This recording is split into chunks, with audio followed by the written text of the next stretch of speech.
What is up, everyone? Happy December 14th, Tuesday. This is your episode for Locked On Cavs for that Tuesday, December 14th. I'm Chris Manning, one of the co-hosts here.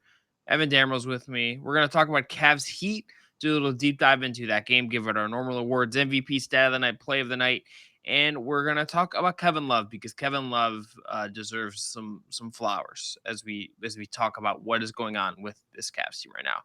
I want to remind you that today's episode is brought to you by TrueBill. TrueBill is the new app that saves you money by helping you identify and stop paying for the subscriptions you don't want or need, and can even negotiate better deals on those that you want to keep.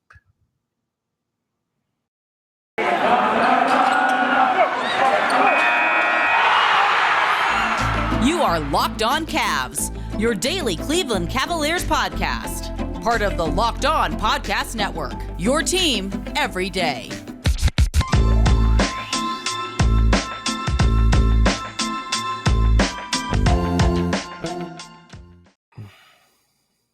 Also want to thank you for making Locked On Cavs your first listen every day. Remember, we're free and available on all platforms. Evan, what's up, buddy? How are you? Not a whole lot, man. Kind of losing my voice a little bit, so sorry if I sound a little froggy to everyone. Kyler Murray is ruining my playoff chances in fantasy, but the Cavs keep winning, so I'm like that meme of that cat who's crying, giving the thumbs up. That's me right now. Do you also have the game on your phone right now? No, I had it on in the press box, and Mac Robinson kept pointing out all the plays to me because I'm like, listen, I need Kyler to have a good game, and Kyler's not having a good game. At least I have Cooper Kupp in my dynasty league, so that's what I keep telling myself is like, again, the crying cat emoji, the meme giving the thumbs up. That's me. But my man, I think the Cavs culture is better than Heat culture. Okay, see, this is what you do. You try to create drama. You take a big slurp of your water bottle. I'm gonna have to edit out in post. You're creating work for me.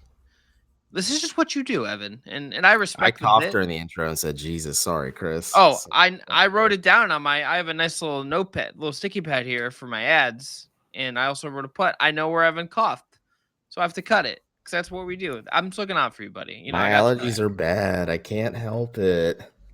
Kill me. Anyway, Cavs Heat. Cavs win again. Evan, officially we mentioned. Yeah, we mentioned this. Okay. We mentioned this on yesterday's show, but the Cavs are now over 5 games over 500 without LeBron James for the first time since the year 2000, which is insane. And the Cavs are. I was 7 years old. We were both 7 years old. 1993. Shout out. But they win at home, beat the Heat for the second time this season, 105-94 again. The Heat don't have Jimmy Butler, don't have Bam Adebayo. Put the caveats on it as you want to, but the Cavs win. Kevin Love has 23 points, a new season high for him. Both of his 2 high scoring games this year against against Miami, Darius Garland had 16 and 5 assists. Isaac Okoro had 18 and 7 of 12 shooting, including a 4 of 8 night from 3. Larry Markkinen had 12. Mobley had kind of a night, 9, at least offensively, 9 points, 5 rebounds, 3 of 11 from the field. Rubio at 7 and 7 off the bench. Lamar Stevens played 13 minutes, and we saw Jetty Osman be the cameo guy in this game for 6 minutes. Jimmy Bickerstaff, you asked him post game, did say that it was just like a rotation thing. I'm calling that a coach fib. I'm not going to call it a lie, but I'm going to call it a fib. I don't know if I totally believe that could be some coach covering there. Well, I don't know. That's if why totally I followed up with, is everything okay, to give JD the floor to say, hey, Jetty's back is flaring up, but nothing worth doing. I still don't know if I totally buy that. If we're just keeping it on the straight and narrow here, my sus detector went off there. But Evan, your big takeaway from Cavs Heat. What do you have a big one aside from your troll answer? I mean, in all the grand scheme of things, the Cavs are roughly 1/3 of the way into the season at this point, give or take.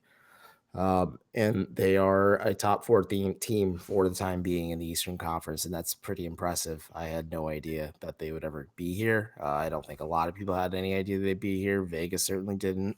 Us with Ben or Axelrod certainly didn't. Per Cleaning the Glass, I tweeted this after the game, but I don't know if it's changed since then, but they're on pace to win 51 games this season, which is absolutely bonkers. That hasn't changed whatsoever. So, that's absolutely insane to think about. I don't think they're going to hit 51 games this year. But other than that, it's just like Isaac Okoro is really turning the corner. I hope this sustains. I hope this keeps, and give you your flowers as well because you think it will. So yeah, this is just a fun Cavs team. Like I'm enjoying myself. I think this team's having fun. Like it's weird, man.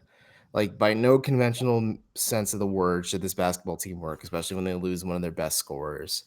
But they keep on doing it. They keep on hanging, and they keep on finding ways to win. Yeah, this Cavs team is just they're again. This is going about as well as you could have wanted.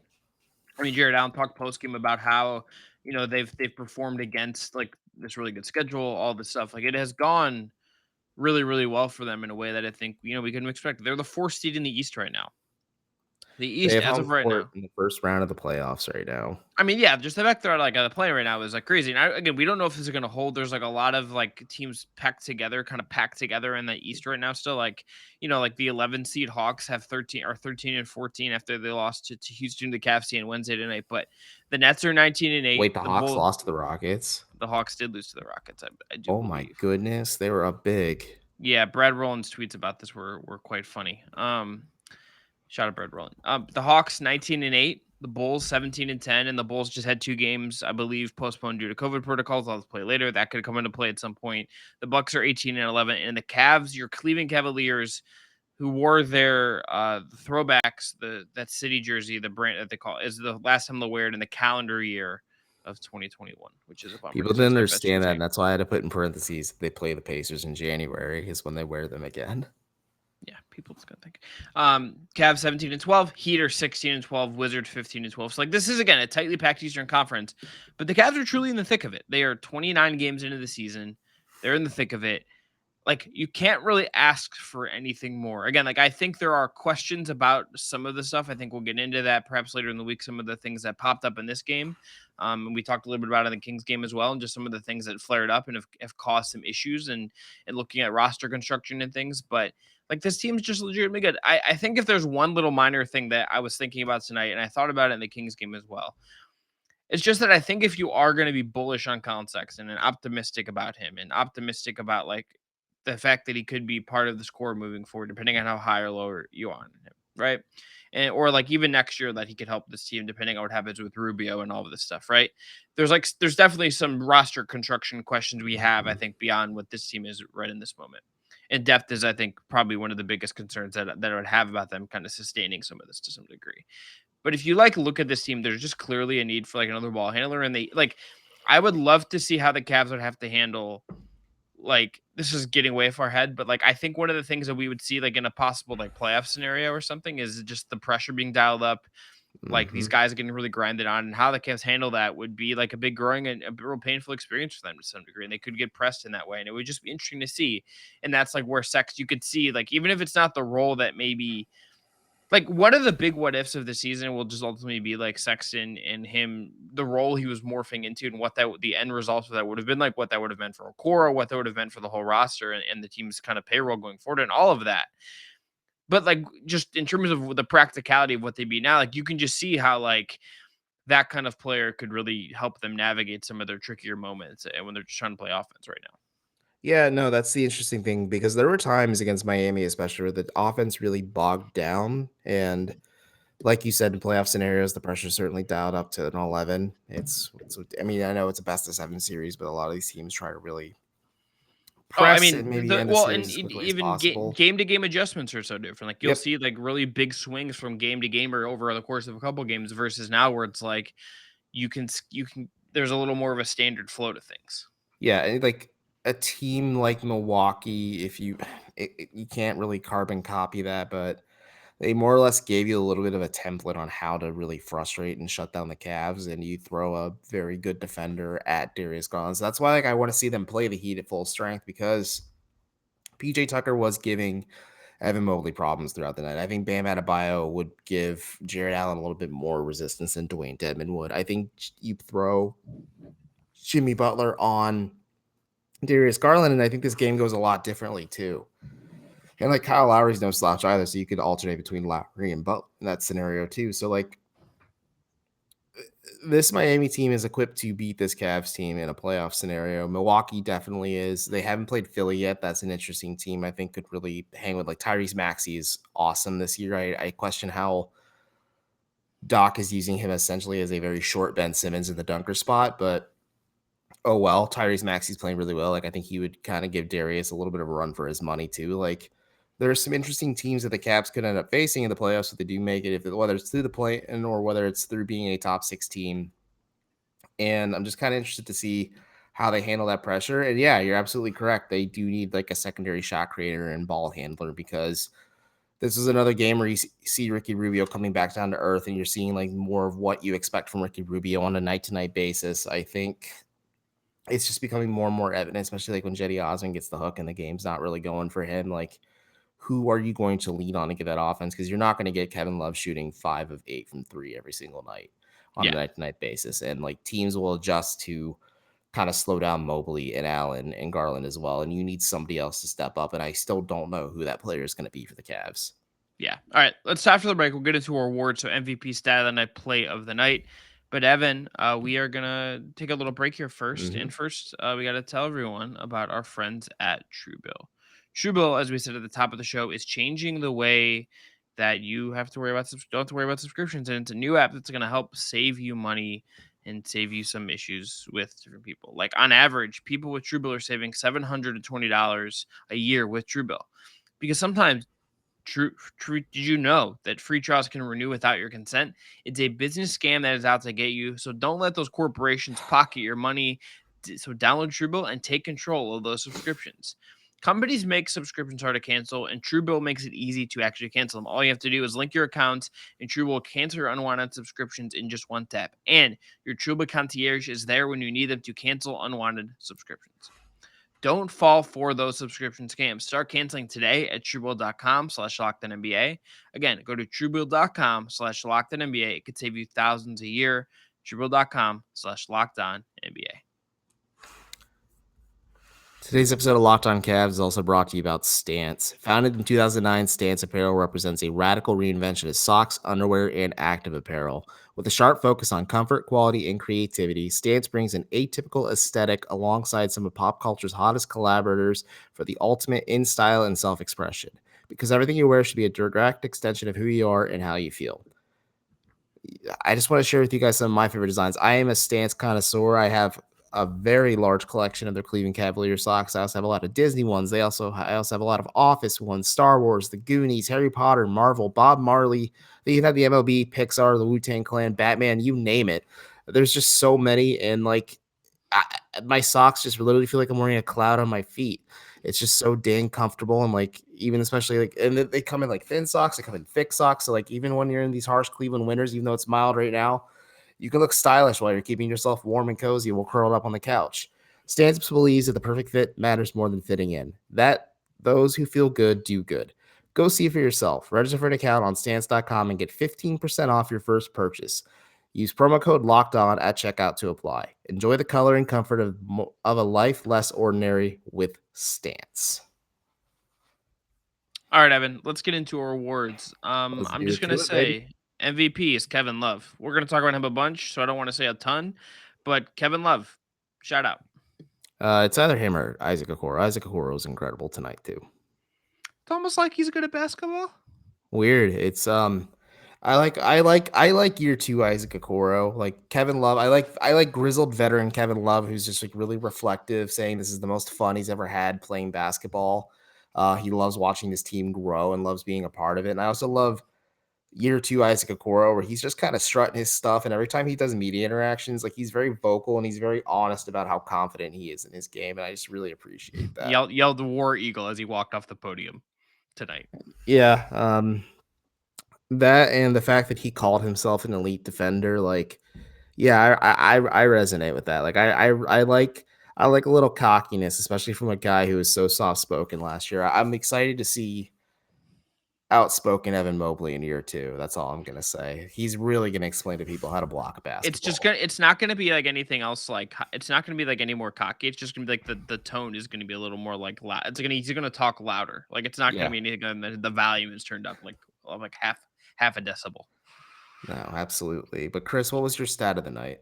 So my stat of the night is the free throw discrepancy because the Cavs were 17 of 18 from the line and the Heat were 5 of 9. This was just like a game where the Cavs and the Heat, like in terms of like their overall kind of shooting numbers, the Cavs were better from three, made 16 threes versus the Heat's 13 on within four of on volume, and they shot overall pretty close in the field. The Mhm. Cavs were able to just get to the free throw line, and Kevin Love in particular was able to get to the free throw line. He got there 6 times. Jared Allen got there 5. Garland got there 3. Mobley got there 4. Like it's those three guys that just or four guys that took a bunch of free throws and they made them, and like that was a reason the Cavs were able to pull. Like this Cavs team is like not particularly like a good offensive team, right? Like I wouldn't. They're below average, like statistically. Like this isn't a team that I think has like They're a like super. 20th overall last I checked in Yeah, terms of it's like it's not offensive like a rating. well functioning offense all the time, right? So like if they can just eke out easy points via free throws, take advantage of those opportunities, like that is just going to help them win games. It's a path to victory for them. So I for me, it's just that again, the Heat were 5 and 9 from the line. The Cavs were Mhm. 17 of 18. That's a big deal.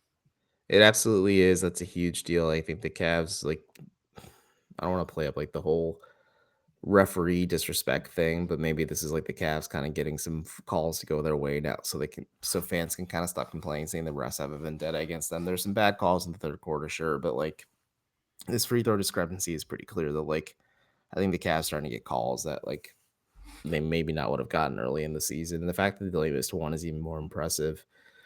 But my stat of the night pick is just the fact that Isaac Okoro. Well, no, actually, no, I'm pivoting. It's the fact that Duncan Robinson is 1 of 13 from 3 point range in two matchups with the Cavaliers so far. Isaac Okoro said it best. He's like, I mean, fuck. We're all playing hard on defense, but I'm really mad that he's gotten that one because it was the Heat running a lot of switches, a lot of screens that got Robinson that look, and Okoro was the one defending him. But I don't know. Duncan Robinson is a 3 point shooter you have to respect. He has not shot the ball particularly well this season overall, but like he still has gravity. He still has the propensity to hit threes. And the fact that the Cavs kind of established that and shut that down and more or less grinded the Heat to this win is really impressive and something I really appreciate. And it shows how adaptable they can be and how they kind of understand the assignment of who they're playing on a night to night basis. Just want to say an honorable mention. Ricky Rubio became the 11th active player in NBA history to have 5,000 career assists. So congratulations to Ricky Rubio on that. That's pretty cool. All right, Evan. My play of the night. Second quarter, Darius Garland bringing the ball up the floor, hits Kyle Lowry with a hezzy and throws a lob to Jared Allen. Good pick. Good lord, Darius Garland is fun as heck. He's really good, When man. he's And in like his this. bag, he's super fun. Like he's playing with a swagger Yeah. on You him. you can see it like almost going a little too far at the end of game sometimes where like he has like the turnover and like you can see him do it a little much at times where like you want him to maybe dial it back just a tad, but like you want this creativity. I'd rather the Mhm. guy be more creative than not.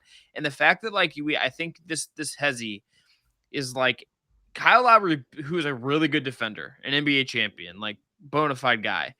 Yeah. Lowry bid on this because Darius Garland's shot making ability as a pull up 3 point shooter has grown in leaps and bounds this year. Teams are starting to respect it. And Garland knows this and he just hits him with the hezzy, gets into the lane, and does what he does best, which is throw lobs to Jared Allen. Good stuff. Shout out to that. Yeah, no, that was a really good play. That was going to be my pick for sure. But now that you stole that from me, my play of the night pick is probably just going to be one of the two assists that, excuse me, while I clear my throat for 1 second, Do you want me everyone. to let me vamp for a second? Yeah, go Because ahead. No, I'm good now, man. okay, I was go, just getting a go. little froggy. It's one of the two assists Larry Markkinen had in the first quarter. Like Lowry was a little funky in this game. He didn't have a huge impact overall offensively. Like didn't shoot the ball particularly well. He was 5 of 13 for the night, 2 of 7 from three for 12 points, but he just kind of did a lot of everything. He finished the team with a team high plus 21 in terms of plus minus. I think a lot of it has to do with these two assists. One was a 3 pointer to Isaac Okoro. The other was a 3 pointer to Darius Garland. I think the fact that you're seeing Larry Markkinen play to the strengths of his God-given abilities of just being 7 feet tall, because he was in the post in both of those scenarios and kicks it out, really unlocks another asset of Cleveland's offense, especially when you have guys like Garland and Okoro now hitting those 3 pointers consistently. Yeah, I would also just say the play that Allen fed a cutting Okoro for a dunk is just it's the good stuff. I like it. I like it. It really Um gets me in the gabagools. That's right. I don't know what that means, but no, Gabagool is just a turn of the Well, trumpet. you've watched this. You've watched The Sopranos, yes? Yeah, Gabagool is just Okay. Gabagool. Yeah. Well, but next you need to watch Succession. I'm really just gonna I publicly know, I bully you. do. I You need- now that everyone's done hyping it, I'll watch it so I can just kind of enjoy it in peace. No, I don't have to worry about seeing spoilers because I don't really pay attention to it. The I'm just thing gonna about go to that show, it's hibernation not during like a winter spoiler. break. Okay, never mind. This is another podcast. Anyway, Evan. All right, after the break, Kevin Love. We're just gonna talk about him because he was again pretty good in this game and deserves, I think, some attention on what he's been. But you're gonna tell everyone about our friends at Boost Mobile. I will. You listen to podcasts, especially Locked On Cavs, for the power of knowledge. You switch to Boost Mobile for the power of saving money. Because with Boost, you get the power of a free 5G phone so that you can listen to all the latest episodes of Locked On Cavs, the #1 Cleveland Cavaliers podcast, and still the only Cleveland Cavaliers podcast that's locally sourced with 2 verified hosts. The power of 3 unlimited data lines for $30 a month per line so you and your family can harness all that brain power too. And with the power of one of America's largest 5G networks, you can do it all with the speed of 5G. With all that money you'll save and all the knowledge you gain, just how powerful will you become? Dear God, I don't even want to know. But if you want to find out, switch to Boost Mobile. Get a free Samsung Galaxy A32 5G, sounds like a plane, when you switch to one of America's largest 5G networks. More power to save, Boost Mobile. Disclaimer, free phone limited to new customers and 1 per line. Additional restrictions apply. Offers coverage is not available everywhere or for all phones/networks. See boostmobile.com for details. All right, let's finish with Kevin Love. I love Season that high. Boost Mobile read. Makes me feel like we're like creating evil geniuses on this podcast. I hope not. Anyway, Kevin Love, 24 minutes off the bench, 23 points, 9 rebounds, 6 of 10 from the field, 5 of 8 from 3, 1 assist. Continues to just be an effective NBA player in kind of a stunning turnaround that he's just kind of embraced this role, that he looks healthy, that they're containing his minutes in a way that I think is good for him and the long-term ability of him to continue to do this for this team this year. The attitude from him is just clearly much better. I think like he would tell you that if he got asked about it kind of point blank, because it's like I have had him screaming on the bench as the Cavs were like nuking the Kings on Saturday, like in my brain for a couple of days, because like he was clearly the most excited guy on the sidelines as that rampage was happening and just Mm-hmm. living in it and kind of embracing everything that was coming. Like he just seems so adjusted and like even like defensively, like there's times where he's getting beat, right? Like he got beat in this game at one point, I think by Lowry, and just was like pointing at Jared Allen, like, please cover me, please like rotate over and Yeah. block their shots because I got cooked. But like Steve Jones, really good film guy, does the Dunker Spot Pod with the Caius Duncan that you should go check out. But like he like pointed out that like there's a possession where he didn't end up scoring, but the Cavs defended 2 different actions of pick and roll with Love and Markkanen defending it. And I'm just like, the fact that Kevin Love like held up as like a pick and roll defender, it's just like it's wild. Like this whole Kevin Love experience has just been like kind of insane. He's kind of really just, it's wild, man, because heading into the season, people considered his contract immovable because he was making 31.3 million. He is oft injured. He was coming off a bad showing it with Team USA. People were just kind of batting down the hatches and getting ready for another bad Kevin Love season with just bad moods overall, and he wasn't really going to play. He was coming off the bench. There's just like a lot of stuff that makes you think like this is the perfect storm for it just to be a shit sandwich altogether.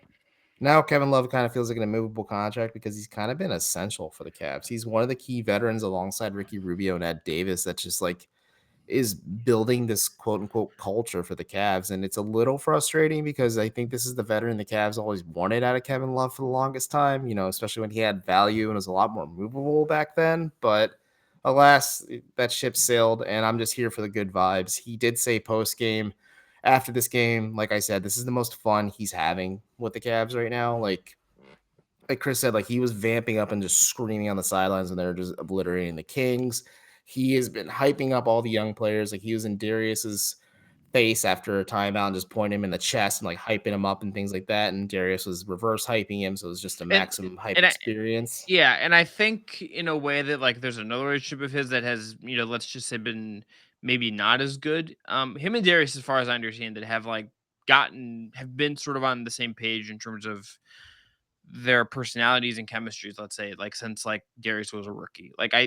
Darius, I think would like when Kevin was just boys with Clarkson, like Darius was, I think, sometimes like hanging out with those guys. So like Yeah. there is something to like they get along, let's say. And maybe Kevin Love just has an eye for talent because he's also taken Evan Mobley under his wing too. Well, Like I too would be like, hey, kid, who's going to be the future star of this franchise? that's what he Can said we? in post game too. He's like Yeah. this. He's the real deal. Like no one Hmm. really. We didn't see this coming out of summer league, but he's like I know. Feel like he said definitively like he knows Evan Mobley's 3-pointers will eventually start falling for Cleveland, and they'll become a more consistent shot. And his job is to kind of help him learn the mechanics, become a more proper 3-point shooter. Because let's be frank, Kevin Love wasn't a 3-point shooter coming out of UCLA. That's something he just added to his game over time, and I think he could really help Evan Mobley in that regard. Um, I know I was a big proponent of the Cavs just buying out Kevin Love and moving on. I will admit again, I was We both wrong. I think we We both both were. I were. think we were both like, let's just like I mean I Just let it. Just move on. We I thought mean, this like Cavs team was gonna suck. literally one of my favorite pieces of NBA writing of the last year is Katie Heindall from the Basketball Feelings newsletter wrote a piece basically just being, and I think this was for real GM, but like in the tone of a lot of the work she does was like the vibes are just bad, and there's a point of just like maybe you just gotta, it's better and healthier for everyone emotionally just to like move on and not try to hold on to something that isn't there anymore. And like I don't know, I don't necessarily even disagree that that was like on the way there because I like Well, it's like like there's a divorce. I Sometimes people mean, avoid it because they just want to stay together for their kids. but there's like a world where like I mean clearly like if like John Beeline was like still head coach or they weren't like winning games this year or like things hadn't improved, like God no. Kevin was miserable last year when JB was the head coach and like that was the pandemic was going on and all that stuff, but like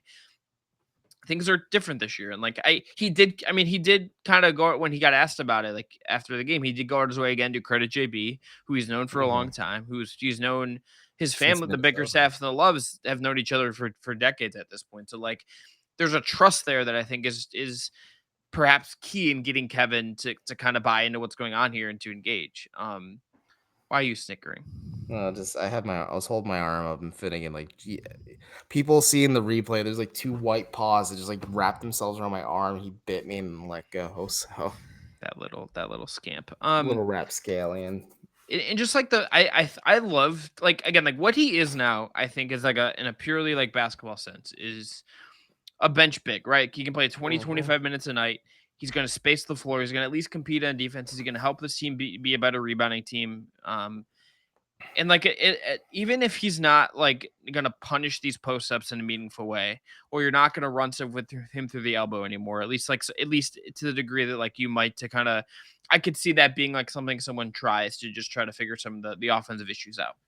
He like is still good enough and skilled enough and respected enough to pump fix some of these smaller guards to get to the foul line to at least get clean looks off when like they try to do that. Again, it's not the most efficient thing. It No. is not like even something he's necessarily been like good at in several years as he's, not as like large as he was at one point, frankly, like to just kind of be blunt about it. Like I think there is like he's just not as He was a powerful as he. beefcake. Yeah, Kevin Love is like felt in like as far as like a 240-pound man goes, but like he still can do this stuff. And like it's just funny to think that like partially because the Cavs don't have a lot of depth, but partially because like he's been so good Yeah. for the most part that like he's just like kind of a key rotation piece that like if he missed 7 games, I would be like, I don't know how they manage this. Like Dean Wade, like we've called like Dean Wade like dollar store Kevin Love, like budget Kevin Love, whatever. Like Some of Dean that's Wade, in jest, but yeah, some of yeah. that isn't jest, but like some of that was like, oh, Dean Wade can at least shoot threes and he's going to be younger and run the floor. Like you can at least like the value is obviously still like out of whack in terms of the contract, but like Kevin Love is like clearly just like spoiler alert, like significantly much better like than what they were getting if Dean Wade was like playing these minutes if they bought Kevin Love out. Yeah, it's weird to think what the Cavs would do. I I really thought when they drafted Mobley, like it became clear, like they're not going to start Kevin Love. Then they signed and traded for Larry Markin. I'm like, okay, they're definitely not going to play Kevin Love. I also didn't expect them to start Larry Markin at the 3. I fully was equipped for the start 5 to be Garland, Sexton, Okoro, Mobley, Allen to start the season, and then they'd have Markin to be the primary 4 off the bench /5, and maybe you play Love in spot minutes. And it's weird because there it is. All things considered, defensively, like marketing and Love should be a mess, but I think Mobley and Allen really covering up for them helps a lot too. Like you said, Love was pointing to Allen like, "Hey, Kyle Lowry just cooked me. I need you to cover for me." Like they're aware of the fact they're not very good defenders, but like somehow the Cavs are just making this just weirdness of this roster work. And I think Kevin Love being fully bought in really helps with that because when you have a guy who has championship pedigree, who has been to the finals 4 times in his career, who has numerous accolades with the Timberwolves and also with the Cavaliers as well, like was at his apex one of the best players at his position before he came to Cleveland, and then was kind of compartmentalized and minimized, and then just general trajectory downwards. So, like, he has respect in that locker room and he's saying and doing all the right things where I just am genuinely surprised that this keeps happening. I'm like, I was waiting for the other shoe to drop, and now it's dropped, and nothing's going to happen. I think Kevin Love is just fully bought in.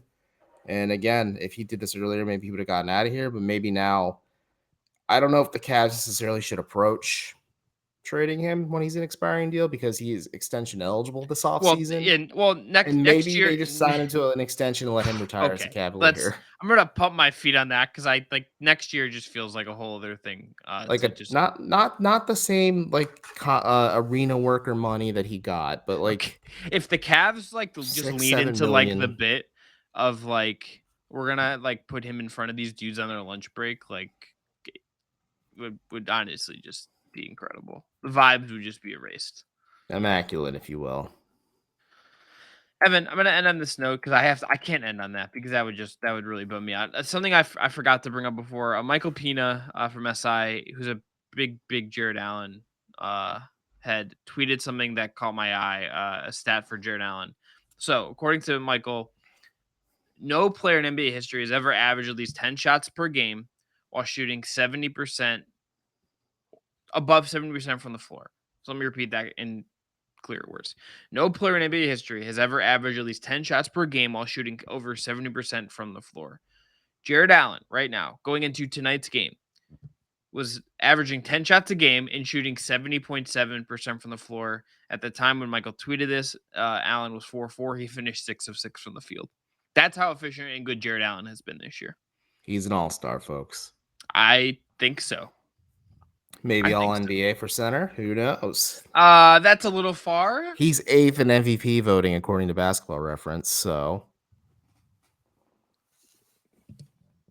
Okay, I can't do this with you. the Cavs' best player, ladies and gentlemen, Jared Allen, for now. Yeah. Anyway, that's gonna be it. Thanks again, everyone, for listening. Make sure again, if you're after you're done making Locked On Cavs your first listen every day, go check out Locked On Bets with gambling expert Lee Sterling and host your boy Q for the latest information on all things sports betting. Check out Locked On Browns. Check out Locked On Guardians, I think, with Jeff Ellis. Check out everything on Locked On Podcast Checking Network. now, doing some research. Even listen to Jackson Gatlin on Locked On Rockets if you want like some You want to listen to the losers? some Sengun propaganda if that's what your vibe is for ahead of Wednesday's game. But until next time, it's been Locked On Cavs. I'm Chris. He's Evan. Be well. We'll see you tomorrow. Actually, tomorrow's episode, Evan will be out. Jackson Frank from Dime, from The Analyst, from a bunch of great places. We're going to do a Darius Garland deep dive on what Garland has been and how good he's been and get nerdy on the basketball stuff with one of my favorite people to talk hoops with, the great Jackson Frank. Yeah, we'll see you tomorrow. Everyone have a good one.